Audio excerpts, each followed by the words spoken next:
Άριστον Psychometric Tests λοιπόν για σήμερα και έχουμε διάφορες κατηγορίες, μπορείτε να τις δείτε στο site μας. Σήμερα όμως θα μιλήσουμε για το επαγγελματικό προσανατολισμό.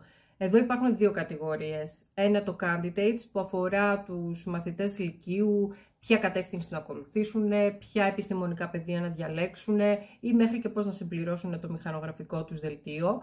Ή μπορεί να είναι φοιτητές οι οποίοι δεν τους έχει αρέσει η σχολή που έχουν πάει και θέλουν να επαναπροσδιορίσουν τις επιλογές τους, είτε να δουν το επόμενο τους βήμα όπως ένα μεταπτυχιακό. Η δεύτερη κατηγορία είναι το Adults, όπου απευθυνόμαστε σε ενήλικες που μπορεί να μην τους γεμίζει πλέον το επάγγελμα που βρίσκονται ή να είναι άνεργοι και να θέλουν να βρουν αυτό που θα τους εκφράζει, γιατί στο κάτω-κάτω θα το κάνεις κάθε μέρα, ας είναι τουλάχιστον κάτι που θα σε ευχαριστεί. Τώρα, το τεστ αναλύει την προσωπικότητα του κάθε ατόμου και συγκεκριμένα τους παρακάτω τομείς. Ένα, τις ικανότητες που τις χωρίζουμε σε γλωσσικές, αριθμητικές, μηχανικές και διαγραμματικές.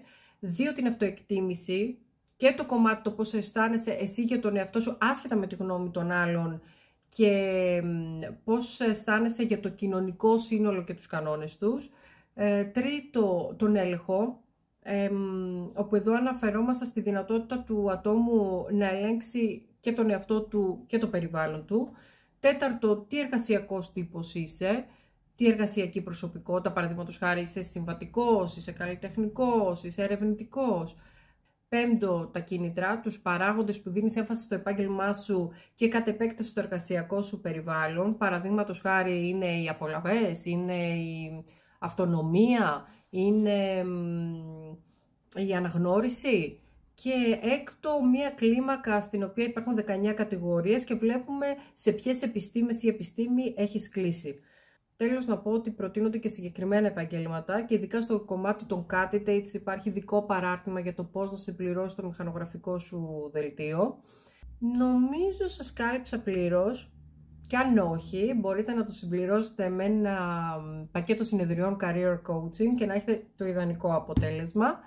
Ειδικά για αυτή την περίοδο του Νοεμβρίου τρέχουν προσφορές για όλες τις κατηγορίες στο τεστ, οπότε μπορείτε να μου στείλετε είτε μήνυμα ή γράψτε μου στα σχόλια για επιπλέον πληροφορίες.